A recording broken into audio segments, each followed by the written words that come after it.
The journey continues as we now cover the second part of our current adventure, as more secrets of the Callistites gets discovered and Navigator and Carlene makes their way to save Vice, who's in a deep coma, all while a looming threat is slowly approaching. The stakes have rose up as episode 12 gives us a battle unlike anything we've seen before. So as we all know how this goes by now, let's get to covering this exciting story.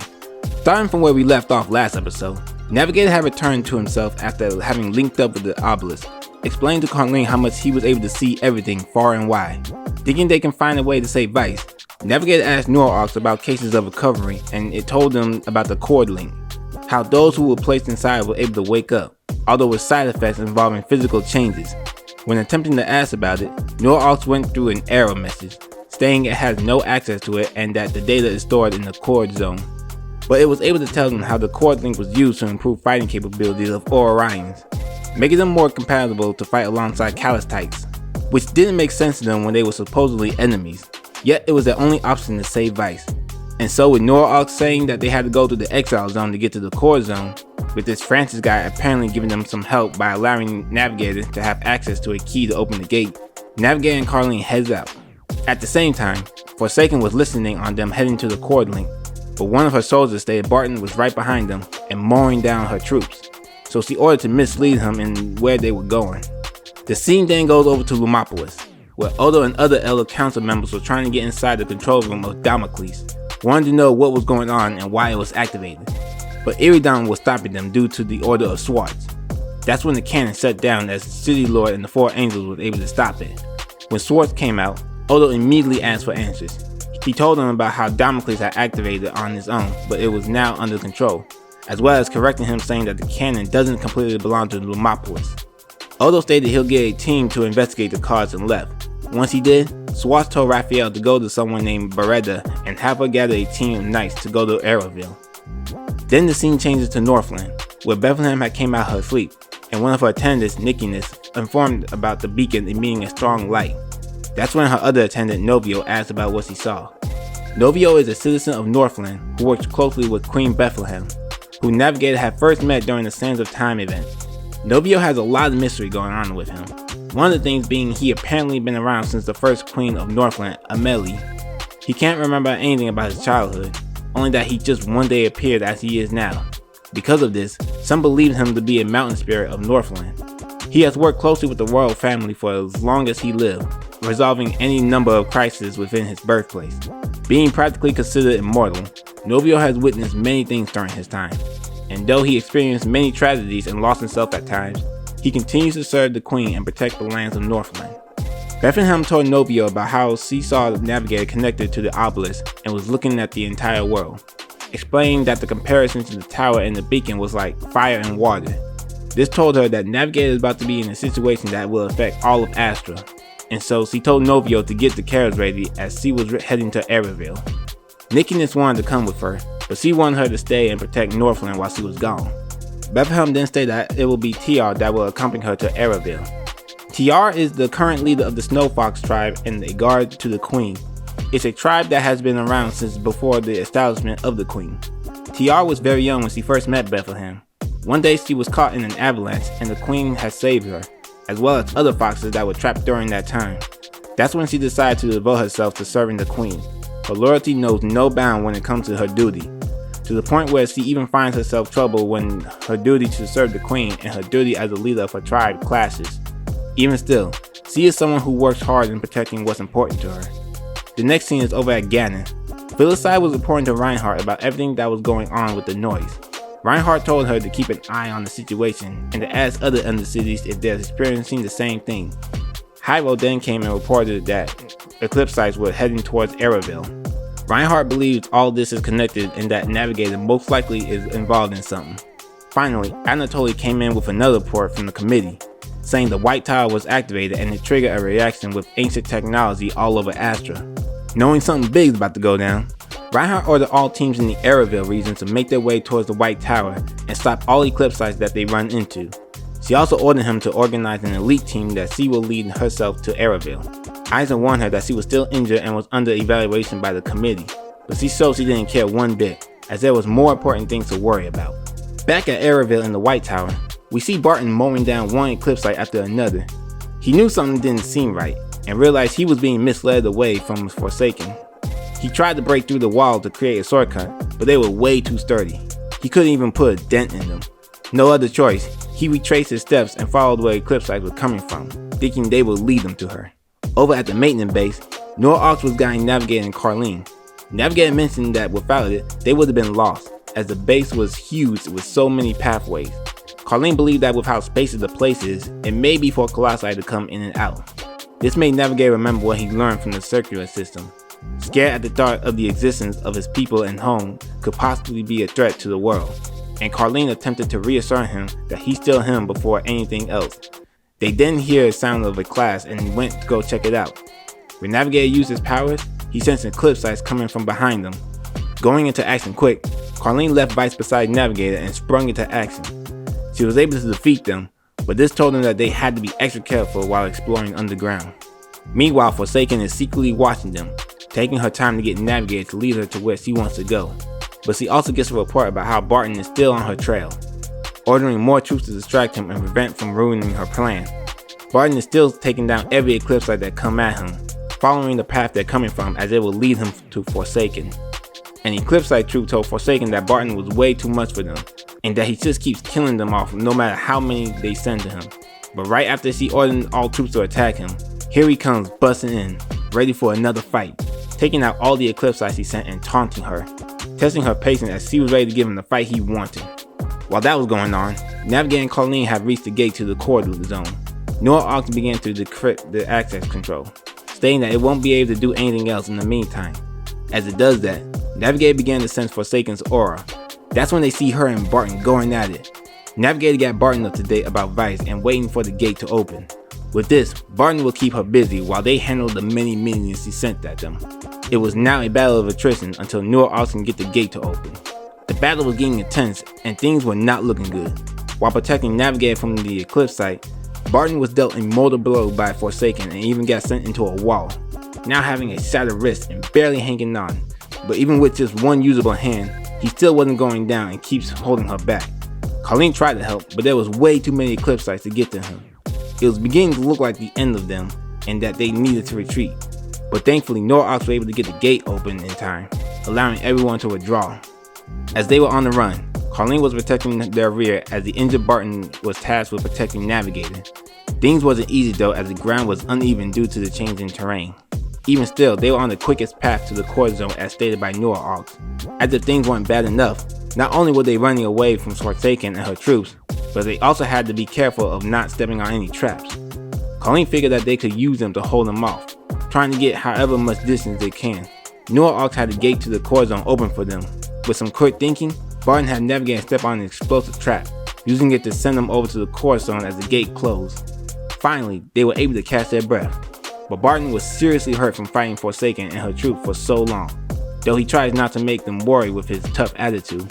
That's when they see the cord link right in front of them, built as if it was some type of altar. They had to figure out something to do soon as the Eclipse Lights were beginning to bang on the door, even pointing out by Navigator how there was a dent. But even with the reinforced doors, the banging just kept getting louder and louder. With no time to waste, they had to hurry and get Vice healed. Navigator asked Nora Ox for the records of side effects and results by the cord link, but it was unable to access it due to being disconnected from it for a long time. Plus the records had apparently been deleted from the archives. Starting to become desperate, wanting to make sure it was safe to use on Vice, Navigator was going to use the machine on himself first to test it. That's when Barton stopped him, figured that he's a better test subject as not only is he an Orion, but also injured, convincing Navigator to hold off the Eclipse Lights with Carlene while he's inside. Outside the door, Forsaken was really in the dark of getting her hands on a Calistite technology. There, a troop delivered her a message from Fitzgerald, stating that their army is stationed outside the tower, but because of the changes, other factions have sent their own armies as well. Illumina, Lumopolis, and Northland, all sending troops and about to clash with the Eclipse, indicating a war is about to take place over the tower. While Barton was inside the cord link, Navigator and Carlene could hear what they described to be an eerie sound. Then Forsaken had busted through the sealed doors, along with her army of Eclipse Sights. Navigator and Carlene now had to defend the cord link until Barton had come out. The battle was intense and it was taking Carlene everything she had to fight them off. But there was too many for them and was slowly getting overwhelmed. Right as Navigator was getting ready to use the gun, Forsaken snatched it from him before he realized what happened. The feeling of helplessness was slowly overtaking Navigator's mind. His weapon was stolen and he couldn't get in touch with Carlene, reminding him how his people were once slaughtered by the Eclipse 17 years ago. But when all seemed lost, that's when Barton rose out of the cord link, looking to have been healed up and different from before, motivating Navigator to not lose hope yet and mows down the Eclipse sites without any trouble. He was so overwhelming to them that Forsaken even ordered her troops to fall back and regroup with the main army. While Barton gave chase, Navigator and Carlene quickly got Vice inside the cord link now that they know it works. Once they got her inside, they now waited for the machine to heal Vice. But strangely enough, it was taking longer than it did with Barton. Navigator deduced that it may be because of Vice being in a hibernated state. While talking over it, Navigator received a call from Reinhardt, informing him that armies were being utilized in response to what's been happening in Araville. After ending the call, Navigator and Carlene figured they need to find out how to know what's going on outside of the tower. Norox came and assisted by activating the Eternal Tower Monitor. That's when they see Barton outside giving chase to Forsaken, only to run into a large army being led by Fitzgerald, stating how the current situation reminds some of the Darkover crisis. Even with the power boost, Barton wouldn't be able to fight off all these Eclipse sites by himself. But that's when reinforcements had arrived, as Queen Bethlehem came and wiped out a large number of Eclipse sites easily with her powerful Illuminatics. But she wasn't alone, as Reinhardt arrived as well, telling him to meet with the Vanguard that was on their way right now. And that was the end of the monitor screening. Even with Northland and Luminous soldiers being there, Carlene figured it still wasn't enough to take on the Eclipse. Navigator asked Norox about any defensive mechanisms the tower would have, telling him about the Cord of the Law, claiming it to be the strongest and last line of defense of Araville. But because of how much it would cost to activate it, Norox stated it doesn't have the authority to give access to Navigator. Not wanting to stand around and do nothing, Navigator was willing to go out and see if he can help. Carlene recommended that they first make sure Vice would be safe when they leave, wanting to have Norox make it to where the doors were sealed and the pathways was changed. Once the two of them reached outside, it was pure utter chaos. Eclipse sites and Illumina forces were going at it, as Reinhardt was giving out commands to Anatoly to inform other Illumina squads within the area. Carlene went off to the other side in order to meet up with Bethlehem, while Navigator stand beside and help the Grand Marshal. On the other side of Araville, TR was eager to fight alongside Bethlehem, but she informed her on the plan of letting the Illumina forces handle attacking the Eclipse up front, while the Northland forces will focus on support, as the goal is to protect the White Tower. Bethlehem then created a shield for defense. That's when Carlene had met up with her to help. And even to Carlene's surprise, she wasn't alone, as Beretta, who was leading the Lumo Knights, had came to assist and be led by Carlene as captain. Beretta is a combat doctor from Lumopolis. That means her job involves both giving treatment to injured soldiers while also fighting off enemy Eclipse sites at the same time. A very dangerous job that requires one to be more closer to the front lines, unlike a full-time medic. What led her to take on this role comes from when she was a child. During that time, she had a serious illness, but no doctor would treat her, figuring that she didn't have long to live. But one by the name Dr. John didn't give up on her. He successfully treated her for 3 days before curing her disease and leaving Lumopolis. Since then, Beretta wanted to help and treat others the way Dr. John treated her. With Carlene leading Beretta and the rest of the Lumo Knights, it was off to assist in fighting off the Eclipse. Meanwhile, within the Eclipse garrison, Fitzgerald was taking in the current situation on the battlefield, taking note that Lumopolis soldiers are now among enemy forces. But with his army, as well as Myron Gautier and Michelangelo, they charged in with the goal of taking over Araville. So a quick little backstory we need to do before moving on. Myron Gautier and Michelangelo, these are two characters that first made appearances in event stories. First, Myron Gautier, who appeared in Letters from the Skies. He's a former Lumopolis noble whose family was banished due to conspiracy. He was doing experiments and turning people into Eclipse sites, but when caught, he fled and joined the Eclipse, descending into madness and becoming an Eclipse site himself. Michelangelo was a former Lumo Knight. He first appeared in the Aurora Eterna event. The noble that he used to serve was a part of an attempt at treason within Lumopolis, being involved in a scheme of enhancer pills that turns one into an Eclipse site. And this was in relation to the case involving Gautier. The noble in question ended up being caught and killed due to an overdose on the enhancer. That's when Michelangelo was brought over to the Eclipse by Myron. Now these two serve Fitzgerald. While staying by Reinhardt, Navigator is guiding Illumina soldiers as they were able to take out a wave of Eclipse sites. For now, they've been able to hold their own, with Reinhardt giving out commands for Barton to coordinate with Lumopolis soldiers, which he sent Anatoly to go out to deliver to him, really emphasizing that we're experiencing a war right now. After he delivered the message, Anatoly found himself stumbling into Beretta due to a sudden shock from the ground. Next thing they knew, a horde of Eclipsites had landed in front of them, as the Eclipse was firing them off like a missile, after Colleen took them out with ease. Seeing Barton noticed the Eclipse was beginning to fire Dark Flow at the Obelisk of Return. Once Barton realized what their true goal was, he moved his reason to assist Reinhardt and protect the tower. Back by the tower, TR and Navigator were pointing out how they were starting to feel sick. Bethlehem realized they were being attacked with Dark Flow and puts up a shield to block some of it out. But as stated by Reinhardt, this was only a temporary solution. When Barton and Anatoly met up with her, she gave them orders to distract the Eclipse while she plans to pull off a sneak attack, passing by Navigator, who feels himself instantly getting better, claiming it to be due to the energy and spirit she gives off as a Grand Marshal, who asked him to give her a hand. Before Navigator could even respond, she picked him up and had him navigate to where the Dark Flow cannon was. Back at the battlefront, Colleen and Beretta, along with other Lumopolis soldiers, had just about defeated the last of the Eclipsites around them. That's when Myra and Gautier appeared before them, tossing around insults which results in Colleen to attack in anger. But he didn't stay around too long, as Navigator and Reinhardt arrived where they were. Reinhardt advised Colleen to take her Luminites and meet up with the main force, as now the strategy was to play defense. While Colleen went off, Reinhardt, while being guided by Navigator, was going around taking out the cannons one by one, as well as any Eclipsites that gets in their way, though she wasn't having no trouble with them whatsoever. Then Forsaken appeared before them, but she didn't come to fight. Weirdly enough, she told them where Fitzgerald was and went off on her own. Reinhardt didn't think it was anything good and told Navigator to see how the front lines was doing. But then Fitzgerald appeared, confirming for Reinhardt that the cannons was all a trap to bait her out, while Forsaken and her troops attacked the White Tower. Fitzgerald teased at them how no matter what they do, their allies were heading towards their doom, making Navigator panic as he went off. But Reinhardt assured him that he needs to believe in the strength of his friends, keeping him from giving up as they chased after Fitzgerald. Back by the main force, Beretta was mentioning how they were beginning to struggle to hold the line, as the Eclipsites were slowly sapping their strengths. Anatoly went out of his way to explain that their current situation was hopeless, and that the best decision was to abandon the White Tower and regroup to break through the Eclipse. But he remained strong in following Reinhardt's orders and plans to fight to the end, making Beretta think a bit highly of him. Then Myron showed up. He has the power to trap others in another dimension and tried to target Beretta, but Anatoly was able to get her out of the way and avoid the attack. Thanks to Myron showing up, Anatoly took notice that their surrounding Lumina had become weakened by him, making their situation worse than before. In another place, Bethlehem, after taking out more Eclipsite mobs, was confronting Michelangelo, who was hiding off in the back. He believed the results was obvious and thinking there was no reason for him to fight.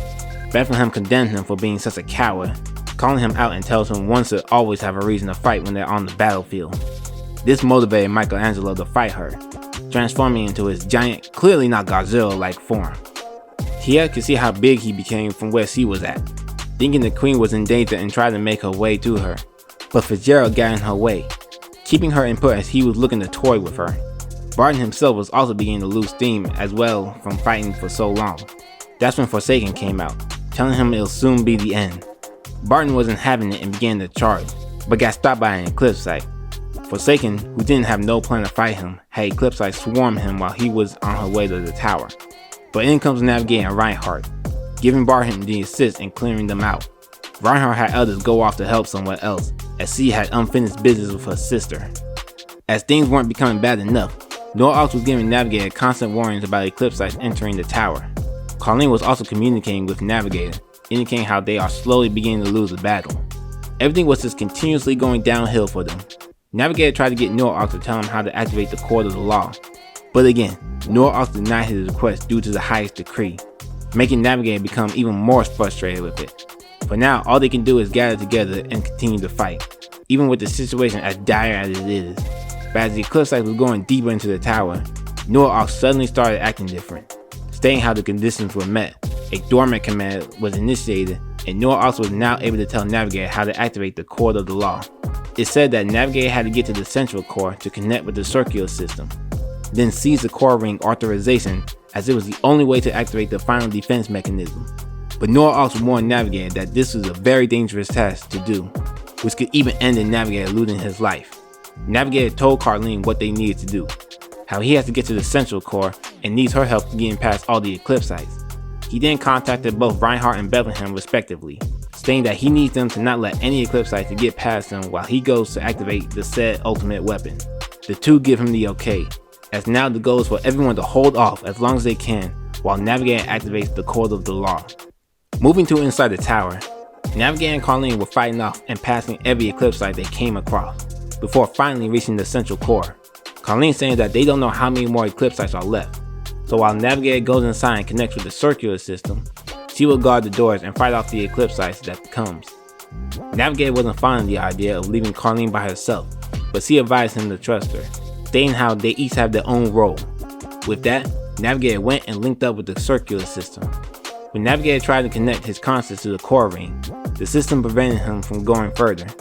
He found it strange how his body was beginning to feel scared and why the Calistites would just listen to this thing. The system then answered his questions, stating that the highest decree is the original and prime directive, having been around even before the Calistite race ever existed. And to the Calistites, the highest decree is their entire existence that they live for.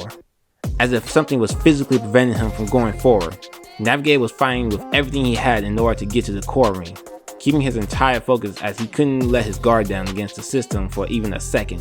Not only that, he felt that if he doesn't do this now, then he'll never be free from it, determining to himself that so much is at stake right now. With everything he had, Navigator effortlessly kept fighting against the system, until finally, he was able to break through, getting to where he believed to be the core ring. Yet when looking around, he couldn't help but feel the place was similar to the lake mirror back in Northland, or the aurora in the sky, to the point where he could even feel the natural cold. Understanding he had now broke through, Navigator called out to Norox in order to figure out what he needed to do next. But unfortunately, life wants to continuously make it difficult for our protagonist, as the Guardian Claudia, as well as another one named Asher, had appeared. The circular system deemed he broke a taboo and must be eliminated. Now Navigator finds himself having to fight against two Guardians by himself. How he fights without any Orion allies, I have no idea. How nice would it be if a studio would have adapted the story and depict this scene? But don't mind me, just talking nonsense. While that was happening, the scene changes over back to the Cord Link where Vice was still asleep, but in a different outfit compared to what she wore prior. The sound of a heartbeat begins to occur. Next thing we see, Vice had begun to awoke and Lumina was pouring out of her eye. With the scene going back outside, Tiara was struggling when fighting Fitzgerald. He was overwhelming her and flying around, causing her to become more exhausted. That's when she noticed the dimension field started to break. It was Anatoly who managed to break it and allowed him and Beretta to get out, meeting up with Tiara. But now they had to deal with attacks coming from Fitzgerald above, as well as Myron, who sneaks around and holds them in place for Fitzgerald to attack. The three of them were slowly losing their ground as the enemy was picking them apart. But then Bethlehem came in to help. She had defeated Michelangelo, and now, riding upon a dragon, had took the battle to the sky against Fitzgerald, informing the other three to hold off until Navigator completes his goal that will end the war. Although some were still a bit skeptical due to the current situation, they believed in the queen who trusted in the Calistite, and she wasn't the only one. At the entrance of the White Tower, Reinhardt was defending the doors and wiping out the Eclipse sites easily. She was so dominating, Myron said he could feel the whole valley shaking. The Grand Marshal was having no problem defending the entrance, even still keeping up her confident attitude in front of Forsaken, letting her know that she's here to fight to the very end. And with the end of the war near, Forsaken along with some Eclipse site clashes against the Grand Marshal. Carlene herself was barely holding on as well, fighting off the Eclipse sites while taking some hits herself, to the point of having her left arm become unusable. Navigator was trying his hard to fight the Guardians, trying to land punches himself and dodging attacks. Again, really would love to see how exactly this fight would be animated. Navigator knows that if he doesn't hurry, all will be lost, but he's just not strong enough by himself, and the Guardians were overwhelming him with their strength. Navigator was beginning to falter, realizing why the highest decree was such a reckoning force against the Calistites. But when he thought it was over, in come Vice, who came to help with brand new power and gear. With her arrival, the fight has now become a lot easier. Vice was easily overrunning them as she took out Asher first, and could dodge Claudia's attacks with no trouble whatsoever, counter-attacking her with arrows and took out the last remaining Guardian. It was now over as they won. Navigator was both relieved and confused, asking about how she was able to get inside the mind space. Vice mentioned that as soon as she woke up, she could feel he was in trouble. As if they were connected, she was easily able to get to where his body was, and as soon as Vice touched him, she was suddenly in that space, not knowing exactly how or why it happened, but there was no time to waste as now they had to activate the cord of the law.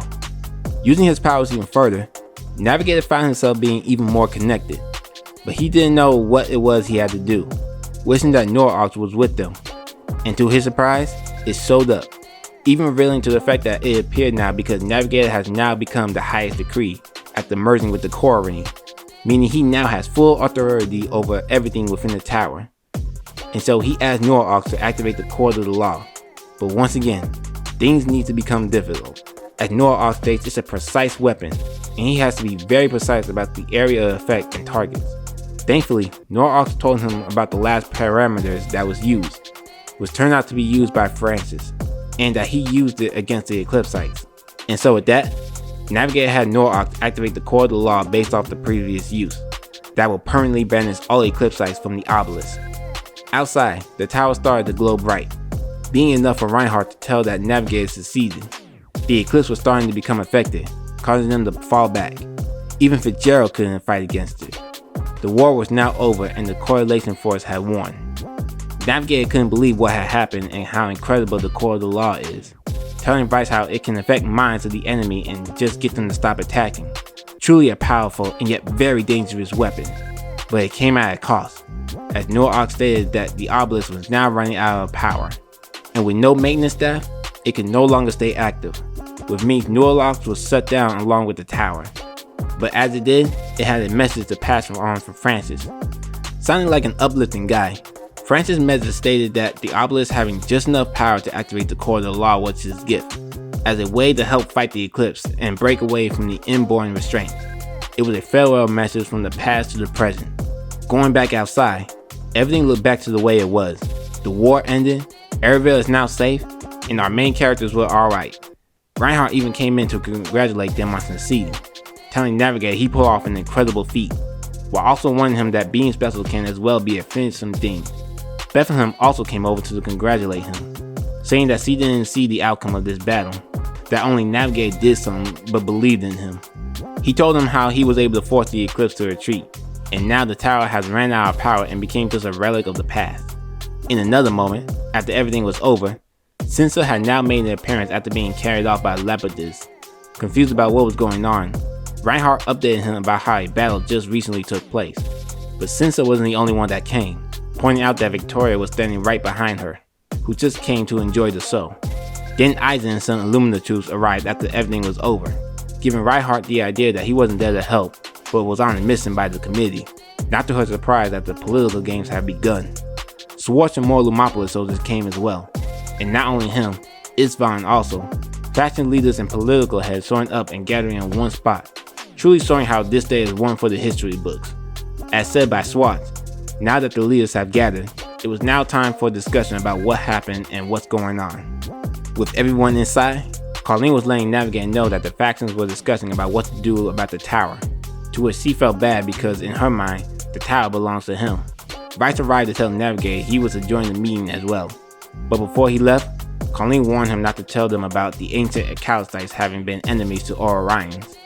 Even though it was happening right in front of him, Navigator couldn't believe he was participating in a meeting with all the faction leaders within Astra, the Lumina, Lumopolis, Umberton, Northland, Res the Wrench, and here he is referred to as the Tower Master. Both Bethlehem and Reinhardt reassured him that he belonged there and not to be afraid to speak his mind. Kicking it all off, Swartz asked for everyone's opinions about the tower, not hesitating to state that he and Lumopolis see it as a threat, with Damocles having been activated by itself as one of the main reasons to destroy it. Both Eisen and Bethlehem were in agreement that the obelisk was considered a threat. Bethlehem especially surprised Navigator. Since it was against destroying the tower, he believed they could learn about its technology and help make lives of the people better.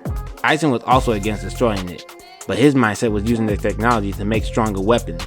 Navigator stepped up saying that the tower could no longer be used, to assure everyone that the obelisk is no longer considered a threat. Even Colleen stepped up to vouch for him. Reinhardt believes that the tower should solely belong to Navigator. as it's a historical relic belonging to the Calistites and that he is the rightful owner. But Eisen was insisted that the tower shouldn't belong to just one individual, which is ironic because it's obvious that Illumina, preferably the committee, wants to keep all the ancient technology for themselves. Bethlehem also stepped up in agreement that the tower belongs to the Navigator, and told Swartz that it's only the one holding the weapon that decides whether it's good or bad, and C fully trusts Navigator. This makes Swartz stand down and presume no further on what happens when the obelisks return. Even Isvan and Cinsa agree, and with that, the meeting was now over. The scene changes to Navigator being outside, thinking about everything that just went down. Clearly could tell he had a lot on his mind. Bethlehem sold up and offered to lend an ear. Navigator told her about how he saw the history of the Calistites, and that his people used to be enemies to the Orions and fought alongside the Eclipse. It was a lot for him to take in and he didn't know how to process it. Bethlehem tried to reassure him that whether or not that was truly the case, it's history that proceeds far beyond everything they currently know. And as far as C is concerned, Calistites and Orions were allies that fought against the Eclipse. To Navigator, it's a scary knowledge to have, that everything he learned about growing up was possibly a lie. It filled him to no end of the possibility that his people could potentially cause so much harm. After having seen them in a certain light for so long, all Bethlehem could do is tell Navigator that the past is the past and that he is his own person. Everything he's done now and when it came to fighting the Eclipse was his own choice. But this was something Navigator was going to have to think on for a while, as he wanted to search for the truth. On Siraj, Navigator linked him to the repair model that they was able to get him fixed. Although his consciousness was still asleep, it was a step forward for them. Thinking back on how they went through so much, Navigator was telling Vice about the possibilities of everything happening for a reason, to which he was also curious about Francis and what he may have been fighting against, leaving it up to the hypothesis of it being their nature, to fight against fate and for the Calistites to control their own lives. Looking out at Erebel, thinking it's the answer to him succeeding, bringing an end to episode 12. There we go, we've completed the first story. Like I said before, part 2 is told differently compared to part 1, where episodes are released by 2 and each holds their own completed story that leads to the next. We experienced so much within 11 and 12. Ancient history and technology by the Calistites, a war breaking out that's on par with the Darkover crisis, all the major political figures gathering together. And let's not forget both Barton and Vice getting new forms and power-ups. Pretty insane to see how things have scaled. I especially like seeing the meeting between the faction leaders, with them having small classes on where they stand within Astra. I really like whenever they become involved with each other. Whether it's the class or the further established alliance, it really brings the most out of some of the world building. And Navigator being involved goes back into my belief on how he's slowly rising and becoming a new power within the continent. And to think, this is just the beginning of part 2, as there will be more things for Navigator to uncover and battles to fight. So tune in when I cover Navigator going on a whole new adventure in episode 13. Until then, may the truth bless you.